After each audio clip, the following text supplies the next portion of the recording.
बुखारी शरीफ की आखिरी हदीस, उलमा बैठे हैं, क्या अल्फाज हैं कि ईमान ताजा हो जाता है। अब जरा अल्फाज की खूबसूरती सुनना पहले तो, जैसे ऐसा लगेगा आपको कि एक तरन्नुम का बहरे रवा है, एक मोतियों की तस्बीह है। आका फरमाते कलीमताने खफीफताने अलल लिसानी फकीलतानी फिल मीजानी हबीबतानी इलर रहमानी। आए हाय हाय, समझ आ रही है बात को? इसका जो रिदम है समझो। नबी ये पाक ने कैसे जुमले इरशाद फरमाए, अब मैं इसके माना बताऊंगा।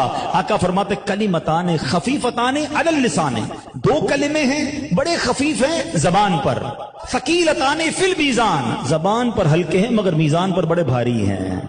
हबीबताने इलर रहमान, फरमाया अल्लाह को बड़े प्यारे हैं। क्या तमहीद बांधी है, बंदा कहे वो दो जुमले तो बता दो जल्दी से, जो जबान पर हल्के मीजान पर भारी, रब को पसंद। अब फरमाते वो जुमले हैं सुबहान अल्लाही व बिहम्दिही सुबहान अल्लाहिल अज़ीम।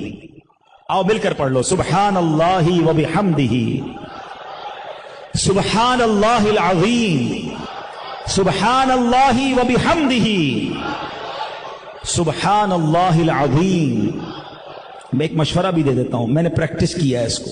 जब आपको फील हो ना कांधों पर बोझ बढ़ गया है, टेंशन बढ़ गई है, मुसीबतें बढ़ गई हैं, आका ने फरमाया है ना कि जबान पर हल्के हैं, तुम पढ़ते चले जाओ, तुम्हारी जिंदगी में आसानियां होना शुरू हो जाएंगी, तुम्हें रिलैक्स फील होना शुरू हो जाएगा, आपको एहसास होगा कि आपका कांधों का बोझ उतर रहा है। सुबहान अल्लाही व बिहम्दिही सुबहान अल्लाहिल अज़ीम। वक्त लग नहीं रहा और मीजान पे भारी होते जा रहे हैं, नेकियों का